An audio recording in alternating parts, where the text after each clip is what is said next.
Hello boys and girls, today we're going to look at 3 pieces of writing and assess them using the voice trait. Remember, when we're looking at voice, we're really looking for the soul, the emotional level, how the author meets the purpose and the audience, and how they take risks and really create a bond between us and themselves. So the first one, a day as a raindrop. Day 1, I'm in a river. I think I'm flowing in the ocean. I have met several friends. They are also flowing down the river. Day 2, I'm no longer a river. Now I'm in an ocean. It's very hot. I guess I'll just sit here doing nothing. Day 3, I've been sitting here but my friends have turned invisible. I think they are evaporating. Oh no, I'm evaporating. Up, up, up. I'm going up. Everything seems so tiny. Day 4, I have good news and bad news. The good news is I'm with my friends. The bad news is I'm in the sky forming a cloud. More and more water droplets keep coming. Day 5, the wind is blowing us east. We keep going east, but suddenly it stopped. Day 6, we waited and waited. Finally, the wind blew us east again. I don't know why more water droplets joined us. The cloud was filled with way too many droplets. We didn't know what to do. Day 7, more raindrops joined us, and finally the cloud broke open and we went soaring into the ground. 1, 2, 3. We waited for about 3 seconds and then smack! We hit the ground. Oh no, not again! And it started all over again. So now we're going to use the voice rubric to grade that piece of writing, only thinking about the voice. So, to start off, this was a fascinating piece. It's clear that this writer knew a lot about the water cycle and wanted to find a creative way to show that.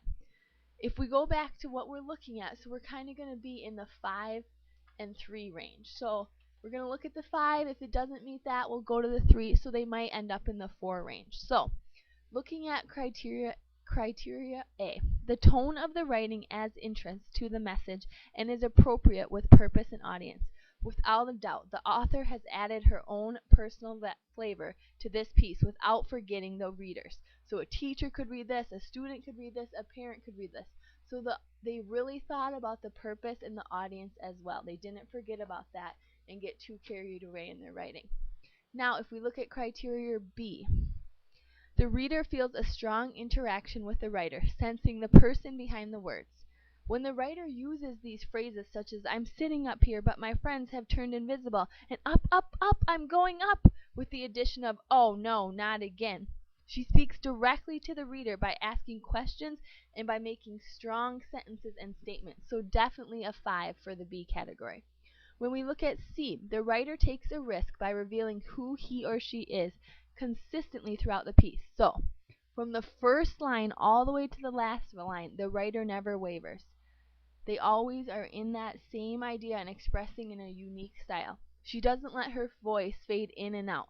It's present and active throughout the whole piece. D.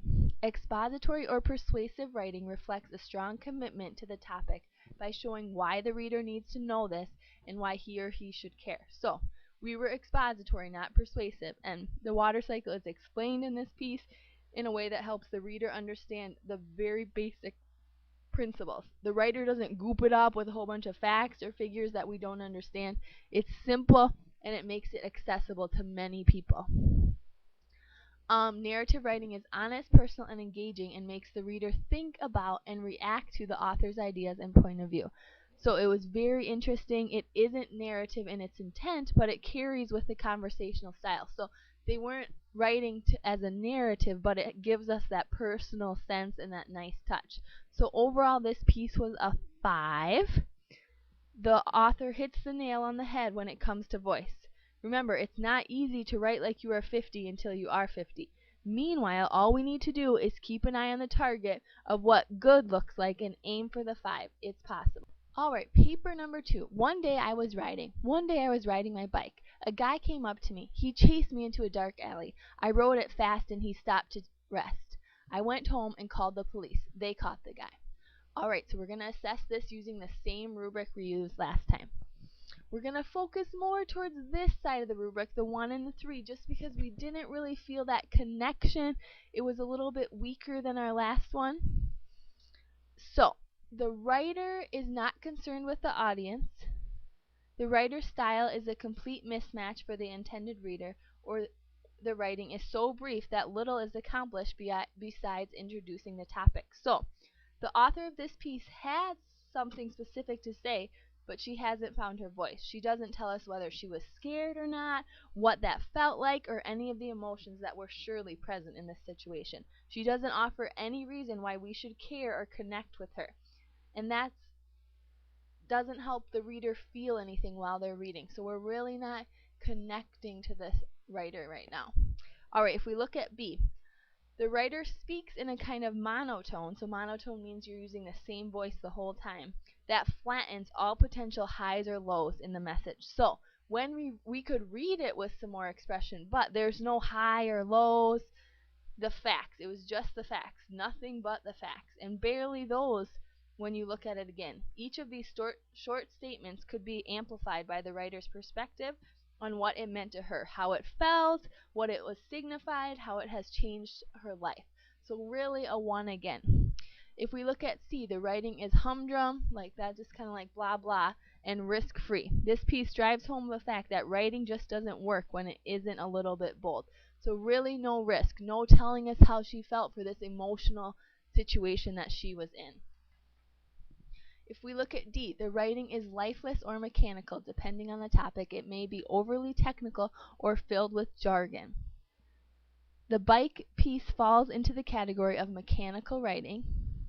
Writing just to get it done. We want and need more here. There is so much we'd like to ask the writer to record so the piece would come alive and we could really connect. E. The development of the topic is so limited that no point of view is present. Zip, zero, nada. So nothing is really there. So this would be a great area for this student to work on. Without the details that make the piece interesting and unique, it can have no voice. Without voice, the ideas fall flat because they are so limited. One trait highly influences the success of another. We see this happen all the time. The overlap in some pieces is obvious and critical to the overall success as writing as a whole. Awesome, so we're going to go to the next piece. Our next piece is called Frogs, and this is a rough draft, not the final draft. So, frogs are amphibians. They spend most of their life in the water, but sometimes they live on the land. They don't have tails, they are pretty small, and have bulging eyes. Frogs have long back legs so they can jump. There are many kinds of frogs, but they all have the same basic body structure. They have large hind legs, short front legs, and a flat head and body with no neck. The largest frog is from Africa. It's called the Goliath, and it's almost a foot long. The smallest frog is only ½ inch long. Most frogs are green or brown, but some are blue or other colors. They live almost everywhere except where it is really cold, like Antarctica. Most frogs live in Africa. True frogs live near the water. Lots of frogs live in the U.S., like leopard frogs and bullfrogs. Bullfrogs can grow up to 8 inches. They are also green frogs, pickerel frogs, and the wood frogs. Tree frogs live on all continents except Antarctica. They are only about 2 inches and live in the trees. Some other tree frogs are canyon tree frogs, Pacific tree frogs, chorus frogs, and cricket frogs. Cricket frogs live mostly on the ground, and there are tailed frogs. Frogs are good for humans in many ways. Like they eat bugs and they provide us with food. People all over the world eat frog legs. I've never eaten a frog, but my mom has, and she said they taste like chicken. In school, students study about frogs to learn about anatomy. Frogs are important, interesting, and fun to study. So now we're going to go back to that rubric and look where we would rate this student. So, we're going to kind of focus in the middle, maybe going up or down depending. So, the writer seems aware of an audience but discards personal insights in favor of obvious generalities. So, here's where the example above, frogs are good for humans in many ways, fits in. It's general even with the follow-up statement. I don't know what audience this writer is shooting for. Maybe the bored English or science teacher who has to read a whole stack of these. Would you love to read a piece and be surprised, delighted, and taught a thing or two? I sure would. So, a good start, but not really sure who they are writing to. If we look at B, the writing communicates in an earnest, pleasing yet safe manner. Absolutely, this meets. This is intended to be a teacher pleaser piece, so they're trying to get a good grade here. If the writer only knew how unpleasing it really was to read. There is so much to admire in this work, so many great details and specifics, but the voice has yet to surface, so we can truly appreciate the writing. So remember, we're focusing on the voice, and we're really not seeing it in the writing yet. C. Only one or two moments here and there intrigue, delight, or move the reader. These places may emerge strongly from a line or two, but quickly fade away. So this issue has been addressed in the comments above, but it's a good rule of thumb as we assess for voice to be able to point to moments here and there and be able to say, there it is, and there again. We don't expect student writers to get it right all the time and in every piece, but we need the strong moments of voice to point and say, here, do more of this. So we really can't point to very much in this piece. There's a few at the end where he's kind of showing his voice, but besides that, it's not really there. So expository or persuasive writing lacks consistent engagement with the topic to build credibility. This piece is intended to restate information but not connect it to the reader. The reason for the research or any other purpose we have for writing that is legitimate and interesting. If the writer is just sharing information about the topic without drawing any conclusion, that might make the piece individual in any way. Then we know we have a way to go on voice. So we have a long way to go. They have all the information there, but they're not taking that information and making it their own by making some sort of connections and conclusion. Narrative writing. So this isn't a narrative piece, so we can skip E in this case. So lots of times we might not even get to E. So that's the three pieces we're going to look at today. I hope that helps.